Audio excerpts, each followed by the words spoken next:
Thank you very much.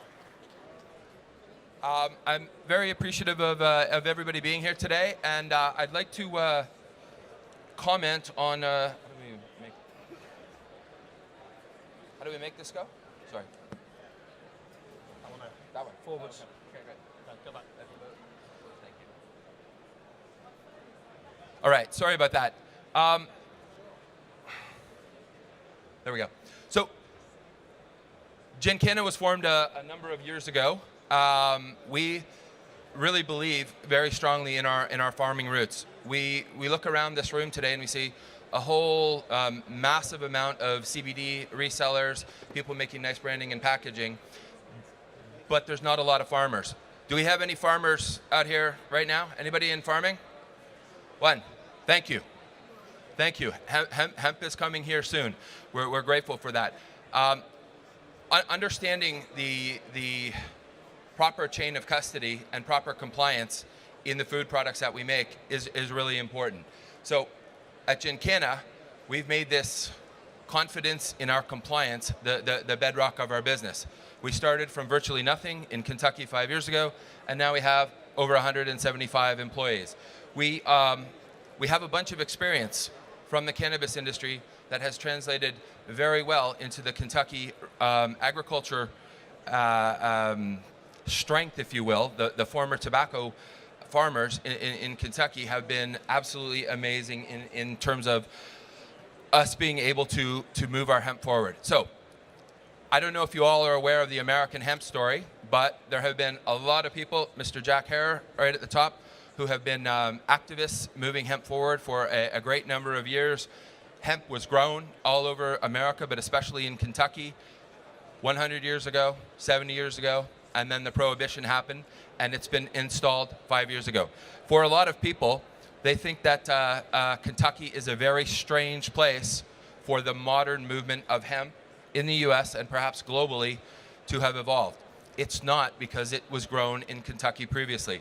So what happened was that some gentlemen from Kentucky, some very important people, including US Senate Leader Mitch McConnell, Senator Rand Paul, Congressman James Comer, former Agriculture Commissioner, they moved the hemp mission forward with the Farm Bill of 2014. This was vitally important. This little bit of verbiage right here, in Kentucky, they don't write a lot of language in their bills. It's amazing, because this allowed us to make a federally compliant and legal product on our farms, and then and through our processing and through our end market sales. So this changed everything for us. What are we really talking about? Hemp is the underpinning for everything that we do with regard to CBD. And it's really just a legal definition in cannabis. Hemp is the part of cannabis with the scary part removed.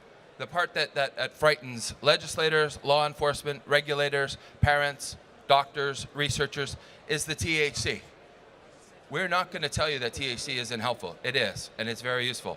However, in order to make a federally legal, very compliant, internationally shippable product, removing the THC really changes everything. It allows us to support local farmers. It allows those farmers to support local businesses. I'm not aware of anywhere in the world where agriculture hasn't been suffering. I've not yet met a farmer who said, wow, this is the best ever in their farming and their commodity production. Hemp has a mechanism for changing that, and changing that very dramatically for farmers.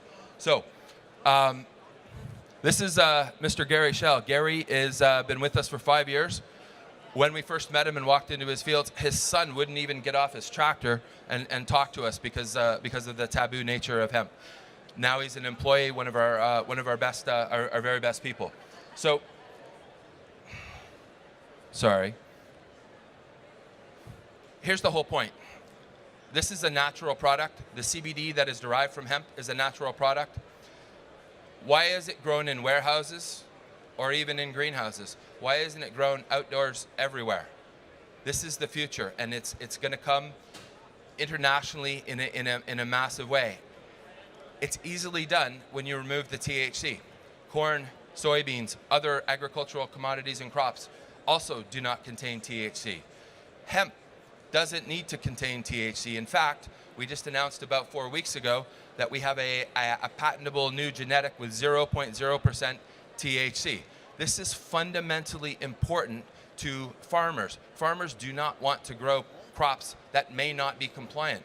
Law enforcement doesn't want the farmers in their area growing crops that are not compliant. This matters a whole lot. The ability to have a positive impact on rural economic development is at the basis of American hemp legislation, American hemp regulation. US Department of Agriculture is becoming involved now since the Farm Bill of 2018 has recently passed. This is fundamental, and it's all based on farmers farming a lucrative crop. So, what do I mean? Well, here's what we're spending. We made a little mistake on our slide here. We did this a couple months ago, and in the interim, our planning and engineering guys have decided that instead of us with our projected $40 million in investment in infrastructure, drying, extraction, refining, processing, instead of 40 million, we're already up and looking at $80 million worth of spending in a rural part of Kentucky. This is very phenomenal and very important. What matters is that we're spending money to create jobs. Sorry, obviously not very good at this.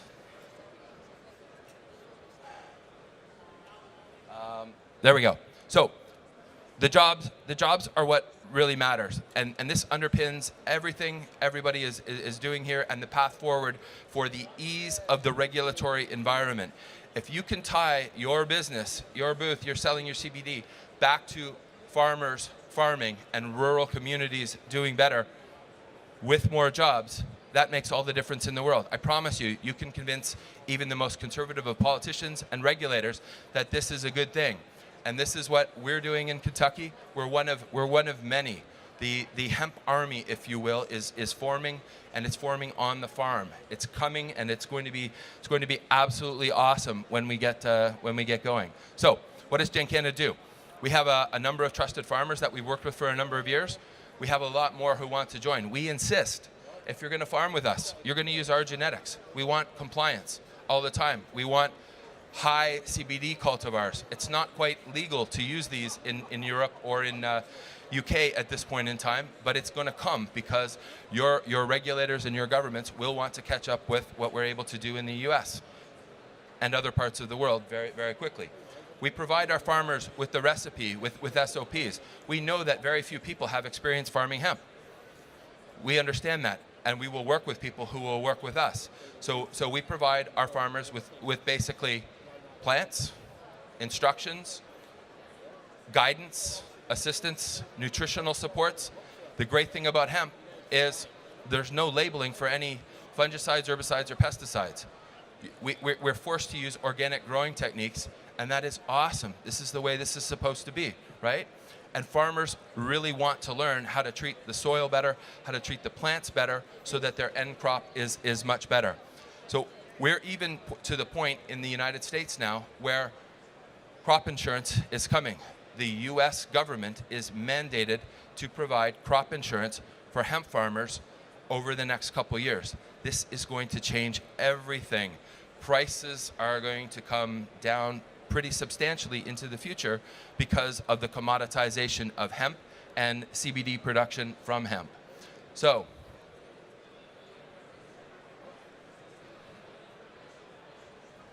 am I? That one? Okay. So we just heard Tim Phillips up here talking about the potential demand for CBD. He's absolutely correct. You'd be surprised by the quality and level of interest from people in this building this weekend from major companies and small companies. And everybody is concerned in a professional way about being able to have an excellent final product that has a chain of custody and compliance all the way back through the process. I know a lot of people are eager to jam out a product and to put a label and sell some CBD online or what have you. I promise you, if you make the time and you invest in understanding where your sources of your products are coming from, in understanding how you can have proper QA, QC, proper third-party testing, it's vitally important. In the UK, you have some really awesome folks and some great international intelligence. There are brands that are emerging. NutriCrest is one. If you have a look at some of these brands where the manufacturing process is really about the compliance and the science that is derived from the farmed crop, you'll understand that these are the brands that are more likely to survive into the future because they can demonstrate and prove where they came from. They can survive a recall, and you know that their quality is demonstrated and proven. So this is very vitally important to the CBD business, in our opinion. And when we talk about that, what do we really mean? We mean that if we're going to have this great CBD product, we need to be able to start to show some of those economics that Tim started talking about. So we see the huge amount of revenues and huge amount of spending and infrastructure. We see the jobs. The important thing about these slides is not the numbers, it's the big slope that's happening up. This is a trend that is going to continue for a while. So at Gencanna, we make bulk products, bulk CBD oils and isolates, liquid emulsions, topical creams, capsules, ingestibles, vape products, very important category. We're continually improvising and devising new product categories, but we will not sell anything until we can demonstrate very excellent quality. So there are a lot of people who have a bunch of other products. That's wonderful.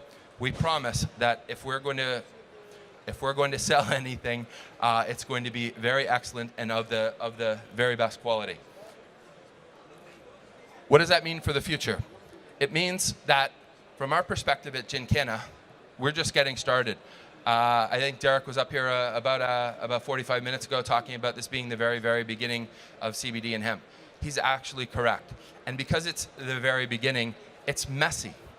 The regulators haven't figured out how to handle CBD. They haven't figured out how to handle hemp. They're not really sure about this THC stuff. They're not really, they know they don't like it, but they don't know how to quantify it or how to understand it.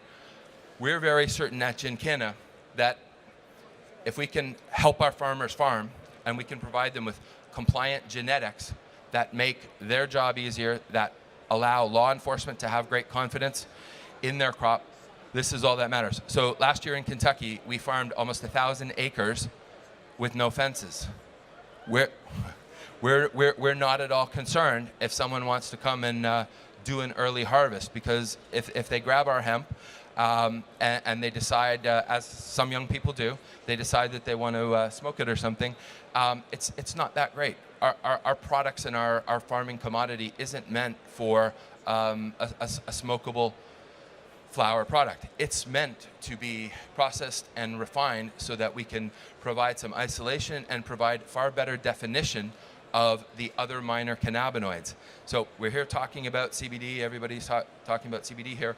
What's going to be very interesting over the next few years is the emergence of the rest of the story, the rest of the cannabis plant that is not THC, the other minor cannabinoids, the CBN, CBDV, THCV, CBG, et cetera, et cetera. This is all coming soon near you. The geneticists, our partners at the University of Kentucky, are doing great work at this. And as we remove the THC, we're allowing for a far greater expression of these other minor cannabinoids. So more to come in that regard. The most important thing that we can stress from our perspective and from that of those participating in the entire CBD value chain is compliance.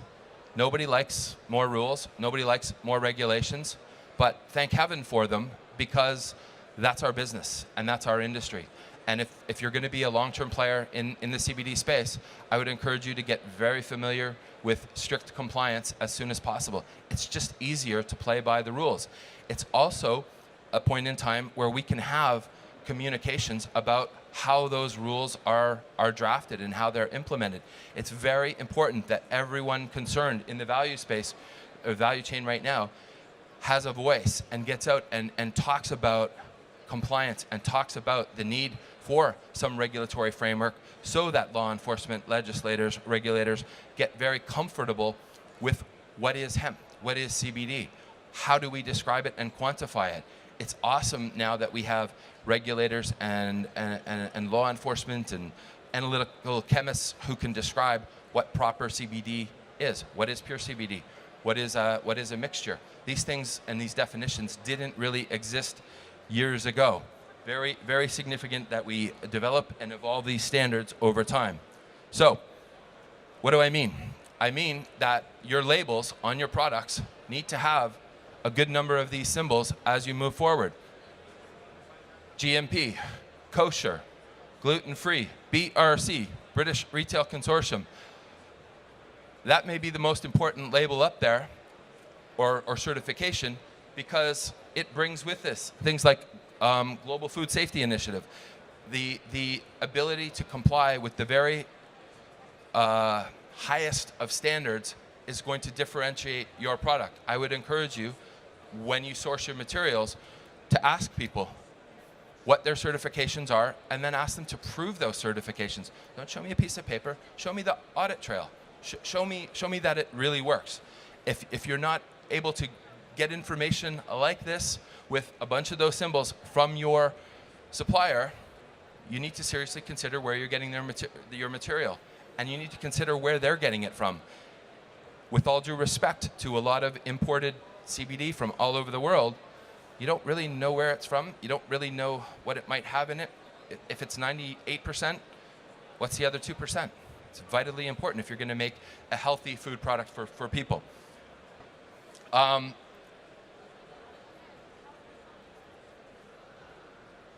As we move forward, the rest of the agricultural piece of hemp, after we pull the CBD out, is going to develop and evolve.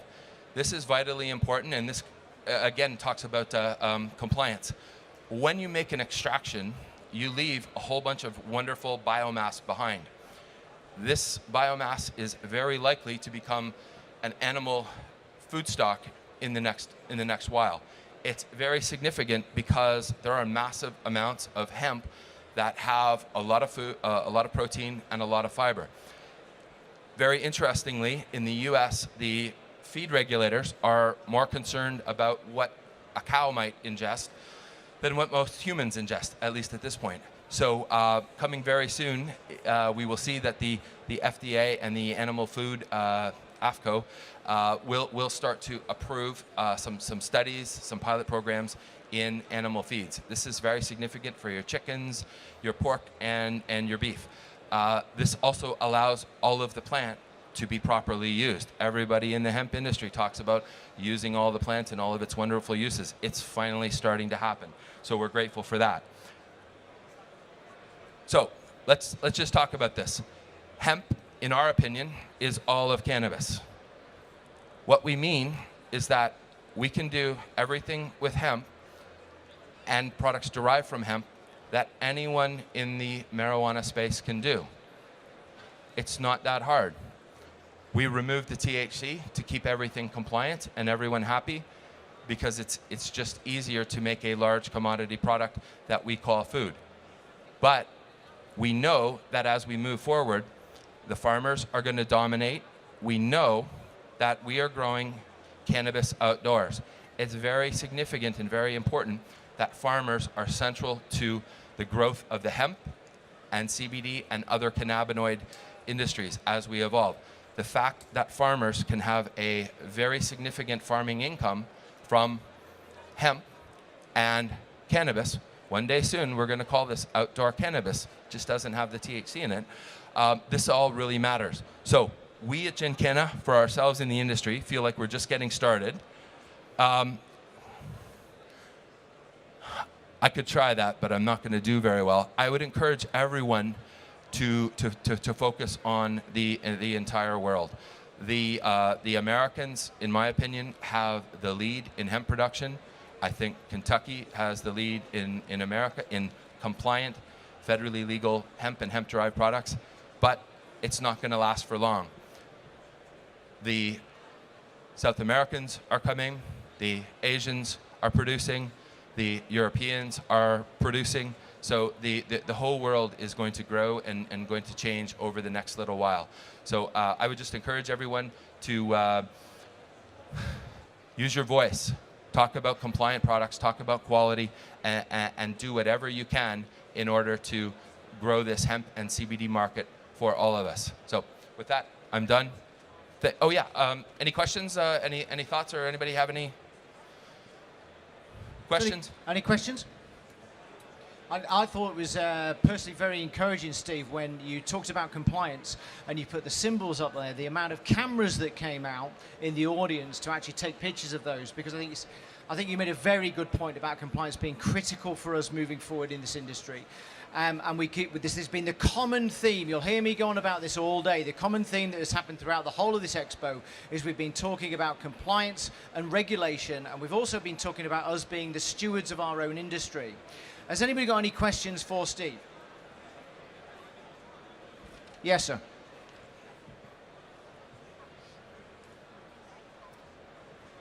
Thanks. Hey, Steve.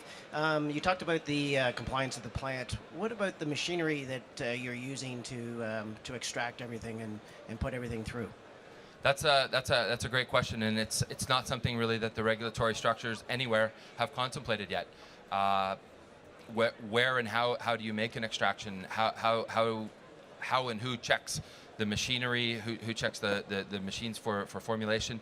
All of this regulatory underpinning actually already exists in the U.S. and in federal and state government offices. So the Food and Drug Administration, for instance, inspects us. I think we are the only ones we've been inspected twice by the FDA.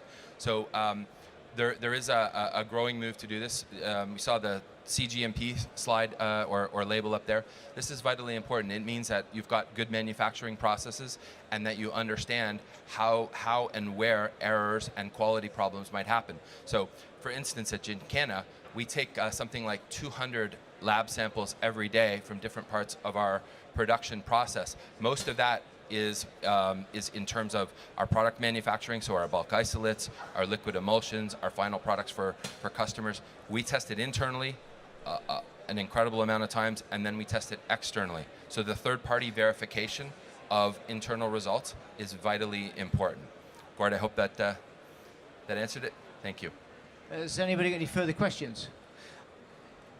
Yes, ma'am. Hi, Steve. Thank you. If it were all up to you, 5 years from now, where would you see this industry? I think 5 years from now, that there's going to be not just the CBD show; it'll be a cannabinoid show. You'll have all manner of new, novel products, modalities for delivery.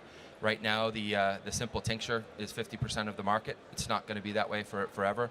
But the thing I'd most like to see is that as this value chain, and everybody's here because CBD can provide a good income in reselling it at this point, I would like to see that value chain tied back to the farmer. One of the mistakes that we've made globally in agriculture and in food products has been that a lot of people, a lot of giant global corporations have made an awful lot of money selling products that came from a farm. Those farmers aren't the wealthiest people in the world. They ought to be better compensated. I don't know exactly how to do it, but I know that if we can start by including in the hemp and CBD space, including the farmers as a bigger part of the value chain, that's the right thing to do. So hopefully we can get there. Thank you, Steve.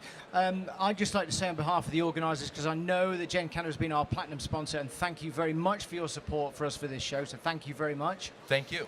And ladies and gentlemen, if you just give a round of applause, please, for Steve Bevan for Gencanna. Thank you very much. Thanks.